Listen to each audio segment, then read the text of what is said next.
Hola, bueno, estamos terminando entonces esas epístolas paulinas. Estas dos últimas son muy cortas, Tito y Filemón.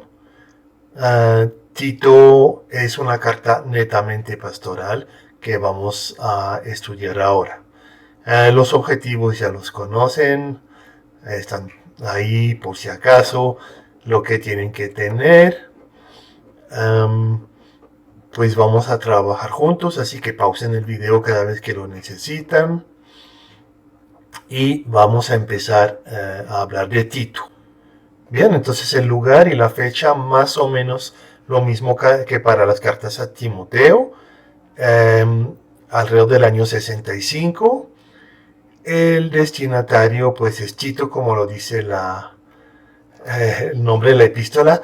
Tito, Titus, un nombre romano que significa honorable. Era muy común ese nombre en toda la antigüedad romana. Es un amigo, un compañero de viaje y un asistente de Pablo y realmente una persona muy cercana a él. Contrariamente a lo que pasa con Timoteo, Pablo decide no circuncidar a Tito porque él es gentil, claramente gentil, y no lo va a meter en la ley como siempre lo hacía él. Él insistía que los gentiles no tenían por qué cumplir la ley de Moisés. Una de las pruebas del apego muy grande que Pablo le tenía a Tito es la angustia que siente cuando no lo encuentra en Troas, y eso lo relata en 2 de Corintios, lo hemos mencionado, recuerdan. Entonces, cuando Pablo escribe esta carta, Tito está como líder y está organizando las iglesias en Creta, y la tarea no es muy fácil, hay bastantes problemas que resolver.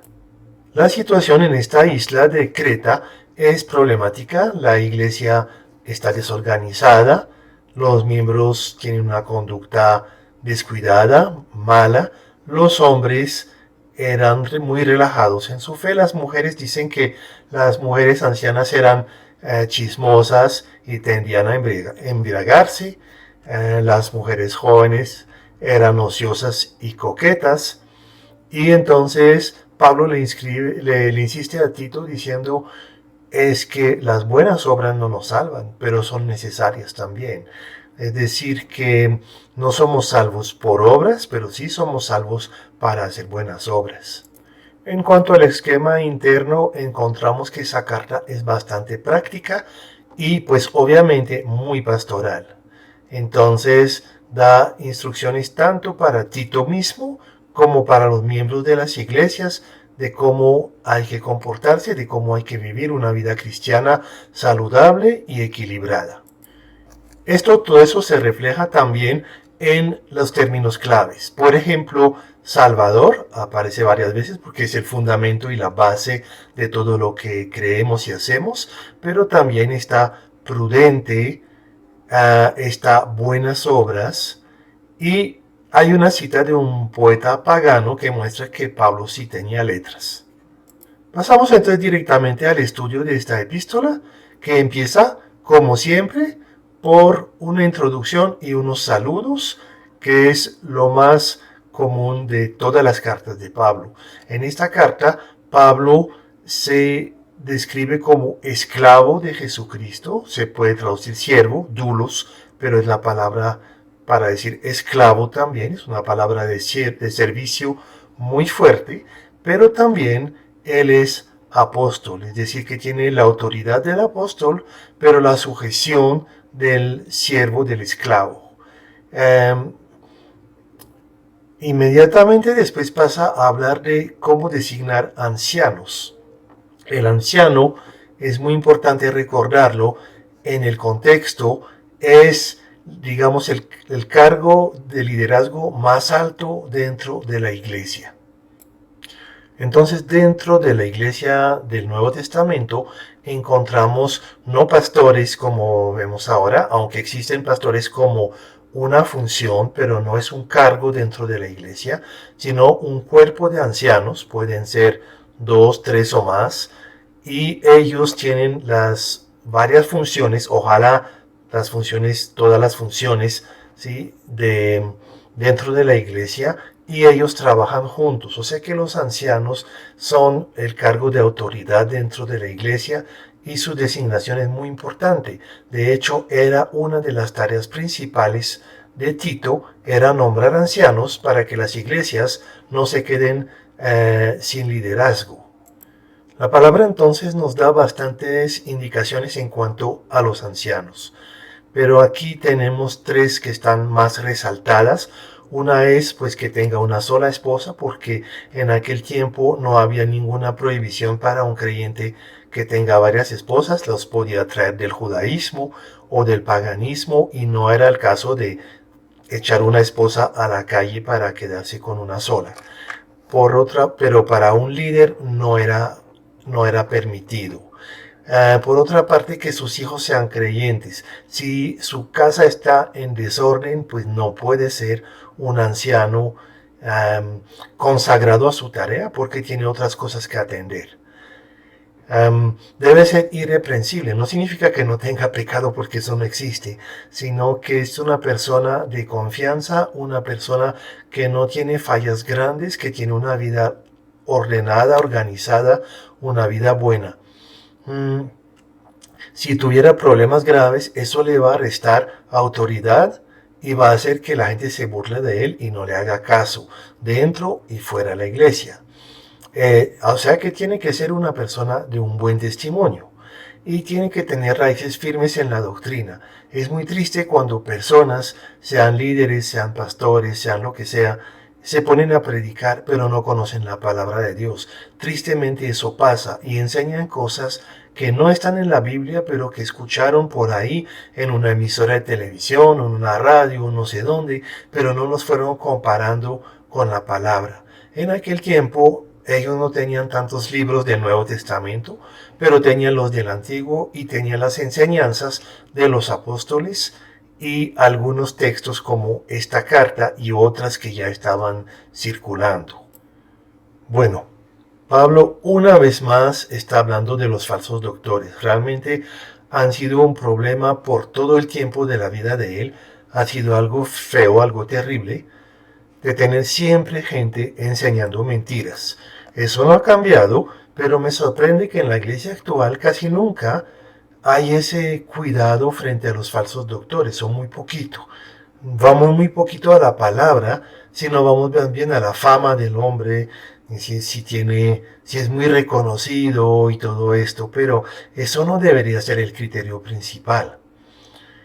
Le dice Pablo a Tito que tiene que saber manejar a los contumaces, es decir, los rebeldes, los indisciplinados, los descontrolados, los que no hacen caso, los que no se sujetan a la doctrina.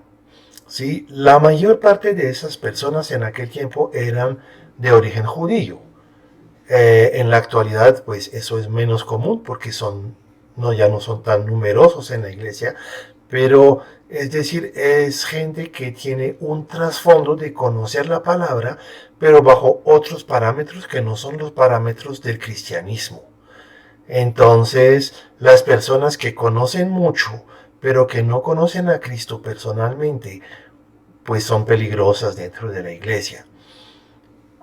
Enseñan vanidades, dice Pablo, es decir, cosas que no tienen valor, que no salvan, que no transforman, sino que son arandelas, digamos. Producen desorden y tratan de lucrarse con sus enseñanzas. También a eso uno reconoce una persona que no tiene el espíritu, la forma de pensar de Jesús, es que se trata de lucrar. El versículo 14 entonces habla de dos fuentes de engaño. Una son las fábulas judaicas, es decir, muchas enseñanzas que los judíos a través del tiempo habían añadido a la ley de Moisés. Eran cosas que iban mucho más allá todavía que una ley que era por sí bastante complicada. Y bueno, los mandamientos de hombres que tienen que ver mucho con comidas impuras, que era algo muy importante en aquel tiempo. Me sorprende que en la actualidad hay gente que vuelve con esto de las comidas impuras, de supuestamente comidas no bíblicas. Claro que tenemos que tener cuidado con ciertas cosas, tenemos que ponerle cuidado a la ciencia, lo que nos dice de cuidarnos de las grasas, del azúcar, de cosas así, pero volver a las enseñanzas del Antiguo Testamento es algo que no tiene sentido bíblicamente. Y Pablo luchó toda su vida contra ese tipo de enseñanzas. Recuerden también lo que dice Jesús en Mateo 7:15. Tenemos que observar los frutos que están produciendo. No dice que un cristiano se reconoce siempre por sus frutos, porque un cristiano puede ser muy joven y muy inmaduro, y un fruto inmaduro pues no sabe bien. Pero dice que los falsos profetas se reconocerán por el mal fruto que están dando. Aquí dice también que es gente que produce un fruto amargo. El resultado de su ministerio, el resultado de su enseñanza no es más amor, más paz, más adoración a Jesús, no es una vida más santa, sino todo al contrario, es amargura, peleas y problemas dentro de la iglesia. Por eso dice Pablo, para los puros todo es puro, es decir, no habla del pecado, obviamente, no, habla de todas las comidas, habla del matrimonio, habla de todas las bendiciones de Dios. Para los puros todas las cosas son puras.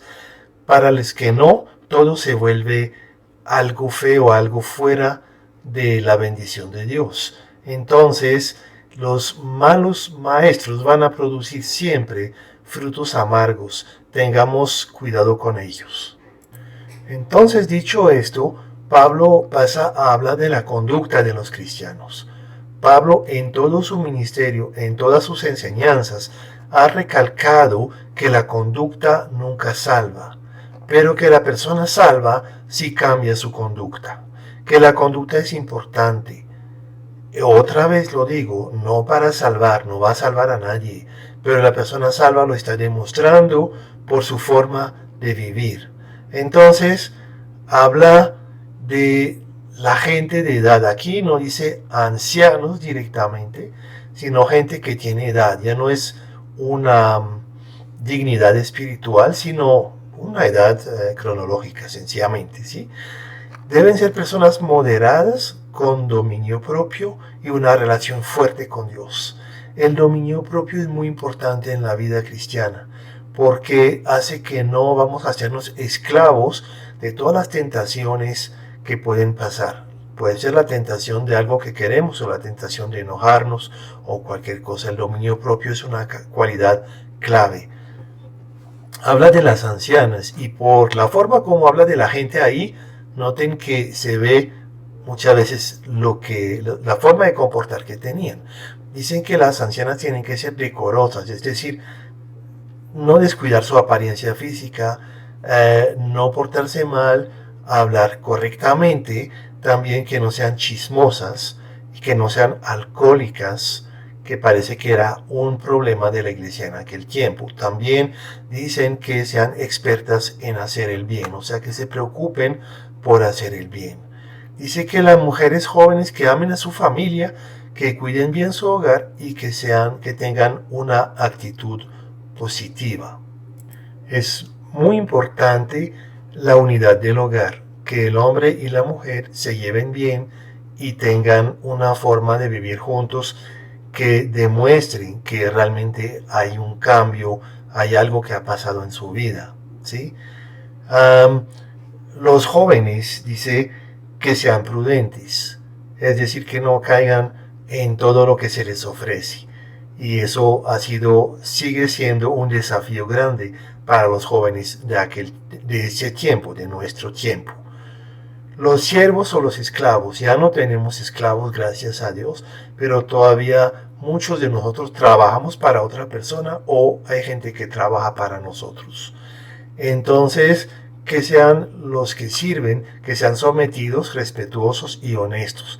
En aquel tiempo, y todavía pasa, un esclavo o un siervo que piensa que su paga es insuficiente, tiende a robar como para compensar. Pero eso no glorifica a Dios, eso no es una actitud correcta. Todo eso obviamente tiene que ver con el contexto social. El contexto actual ha cambiado, pero los principios básicos se mantienen en pie, siguen iguales.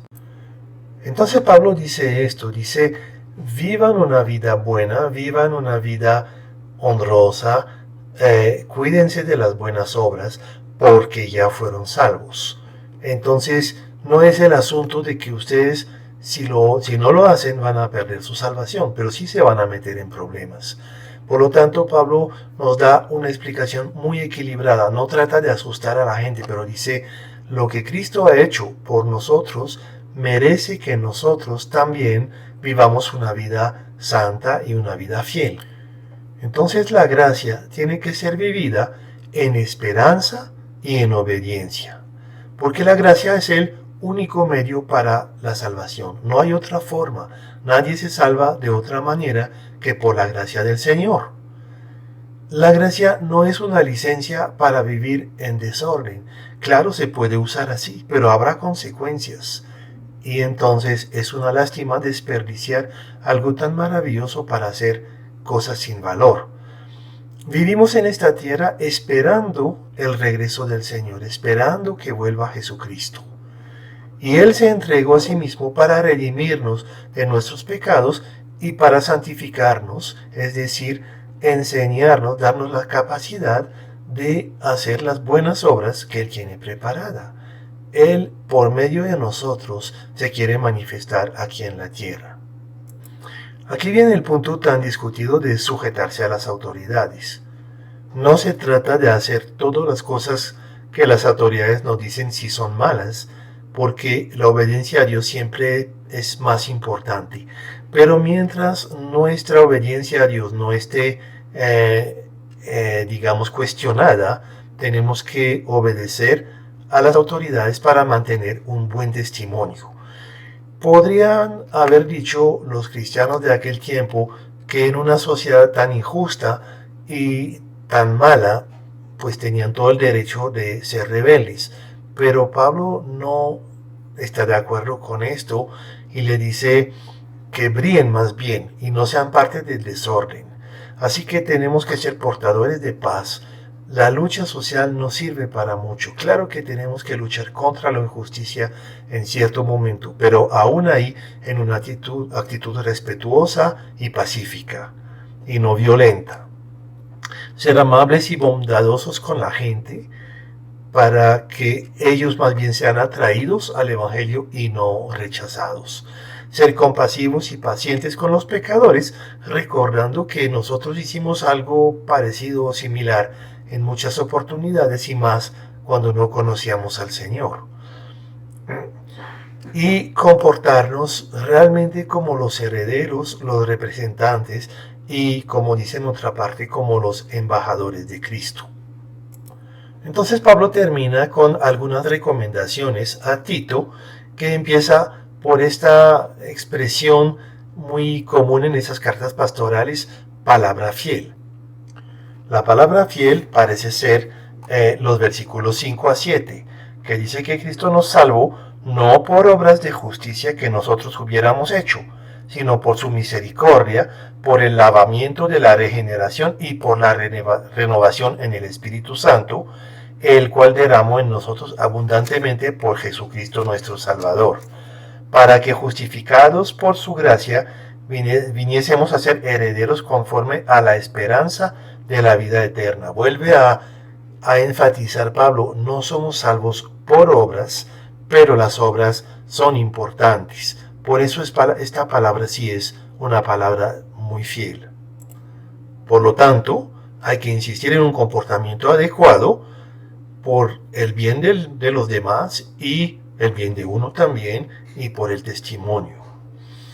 Evitar las disputas que siempre Pablo dice que hay que evitar de las cosas vanas, no meterse a contender con la gente que está trayendo problemas, sino más bien a concentrarse en el mensaje central y apartar del ministerio a la gente contenciosa, porque si no lo hacemos, pues nos vamos a meter en problemas la congregación. Bien, finalmente Pablo habla de viajes, de los viajeros. Era muy importante en aquel tiempo el cuidado de los viajeros porque el sistema de hospedajes y de hoteles no era recomendable, así que era muy importante este punto. Ok, entonces podemos decir que la carta a Tito es bastante similar a Primera de Timoteo, pero más corta y hay un énfasis muy fuerte en la sana doctrina. Entonces, a continuación vamos a pasar a la carta a Filemón. Bien, Filemón entonces, el destinatario, un cristiano que Pablo conoce bien, aunque él no estuvo en Colosas, pero pues hay una buena relación entre los dos. Es el dueño de la casa donde se reúnen los cristianos. En aquel tiempo la gente se reunía en casas particulares casi siempre. Y pasa que algún tiempo antes, Filemón, el esclavo, Onésimo, el esclavo de Filemón, se escapó, se voló, lo que en el Imperio Romano era una cosa muy seria. Podía ser condenado hasta ser crucificado. Era el castigo común para un esclavo fugitivo. Se voló y logró llegar hasta Roma, donde se encontró con Pablo. No sabemos cómo. Y ahí, pues, cambió su vida, recibió al Señor. Entonces, Pablo sabe que no se puede quedar con ese hombre ahí porque no es justo. Lo tiene que devolver a su dueño, pero quiere devolverlo en las mejores condiciones posibles. Por eso escribe esta carta. Lugar y fecha se supone que por ahí en el año 62. ¿Sí? La ocasión, pues ya la hemos visto, ¿no? La huida de Onésimo.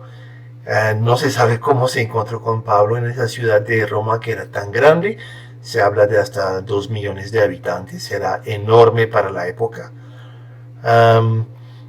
Pablo está muy feliz que esté ahí Onésimo. Lo quiere mucho, lo aprecia mucho, pero no lo puede en cierta forma robar a su dueño, y él respeta la ley y respeta también a Filemón.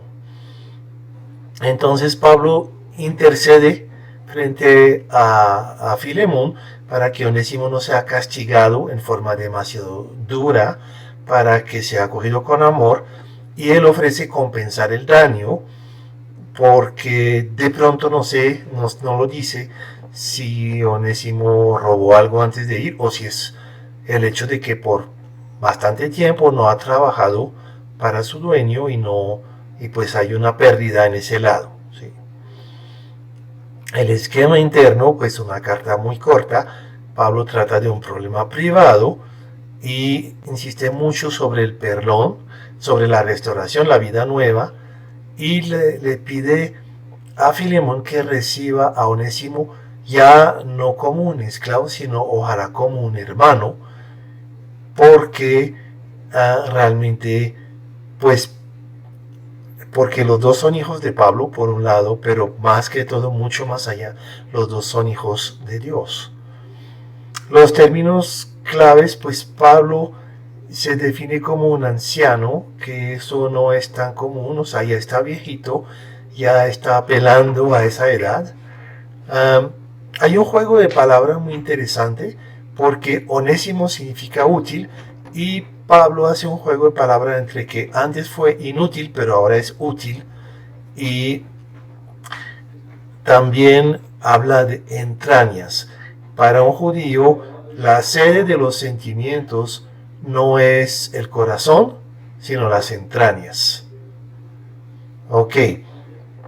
El estudio de la epístola entonces pues es bastante sencillo. Vemos en primer lugar la introducción y saludos. Podemos ver que la relación de Pablo con Filemón y la familia es muy amorosa. Conoce al hijo, conoce a la esposa y tiene una relación muy cercana y muy linda. Hay una acción de gracias. Vemos que Filemón está en la lista de oración, si podemos decir, de Pablo. Pablo da gracias por la fe y el amor de Filemón, su fe en Dios y su amor con la gente. Le pide que su fe no sea solamente teórica, sino práctica, ¿sí? O sea, que frente a un esclavo fugitivo actúe como un cristiano y no como cualquier persona del mundo, para que la gente conozca el amor de Cristo. De hecho, Filemón es conocido así, como una persona bondadosa que apoya, y esto es un motivo de gozo para Pablo. Entonces ahí va la acción de gracias. Después Pablo apela a Filemón para que reciba a Onésimo y le pide de varias formas y de una forma bastante insistente. Por un primer lugar, Pablo tiene autoridad espiritual sobre Filemón y le dice, mira, tú me debes, yo soy tu padre espiritual, pero yo no quiero abusar de esto, ¿no? Después dice, pero mira, piensa en ese anciano. Da casi sonrisa la forma de hablar porque es como si estuviera haciendo chantaje emocional. Dice, yo mira ese anciano, más bien escucha lo que te voy a decir, ¿sí? Y ruega por un hijo, ruega con mucho amor, con mucho cariño por un hijo. Porque Onésimo ha cambiado. Antes era un inútil, era un rebeldoso, era una persona amargada y ahora es otra persona. Ahora es útil a Pablo y se sabe que va a ser útil a Filemón cuando sea el caso. Ahora es como una parte de Pablo. Pablo siente que le están quitando un pedazo. Él quisiera tenerlo, pero no lo hace por ser justo y por ser correcto. Entonces Filemón y Onésimo pueden entrar en una relación diferente. Cuando Onésimo se fue, la relación era de un esclavo rebelde frente a un amo que de pronto podía estar enojado y cansado de la situación, ¿cierto?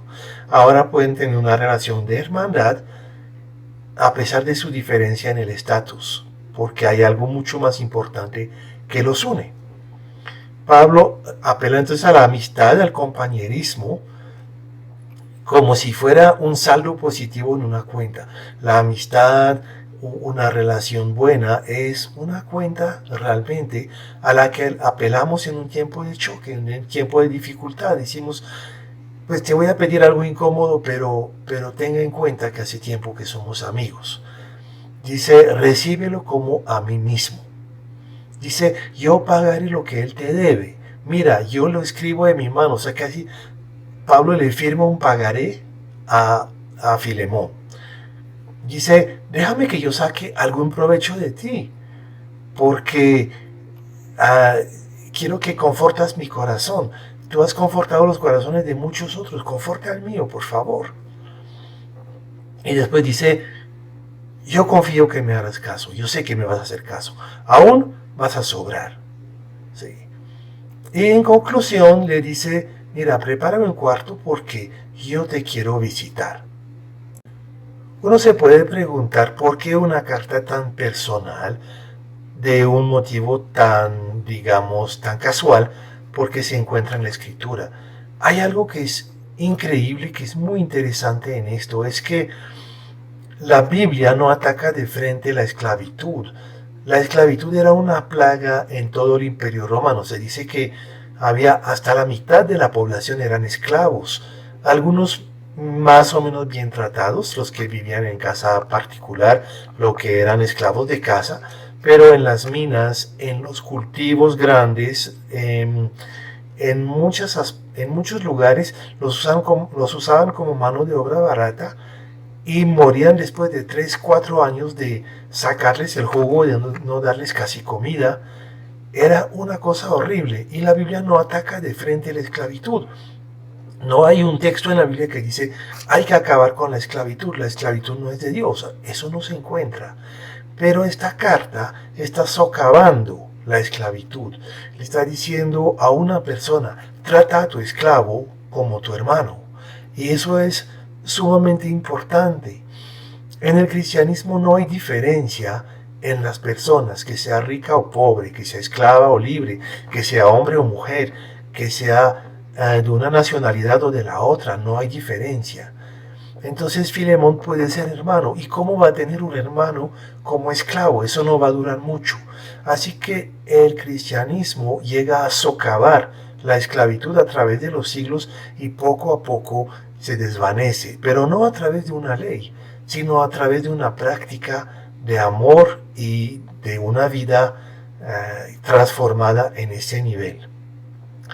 Es sumamente importante y clave. Una epístola muy pequeña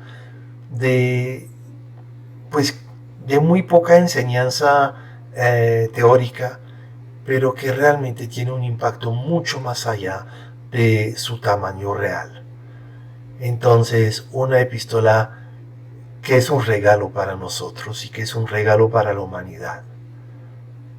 Bien, llegamos ahora al final entonces de este curso de epístolas paulinas, y bueno, algunas no se han tratado específicamente, Tesalonicenses no se ha tratado porque la mayor parte de Tesalonicenses tiene que ver con escatología. Entonces, por cuestión de tiempo y de espacio, lo hemos dejado con escatología. Entonces, hemos terminado esta parte. Espero que la hayan aprovechado. Muchas bendiciones.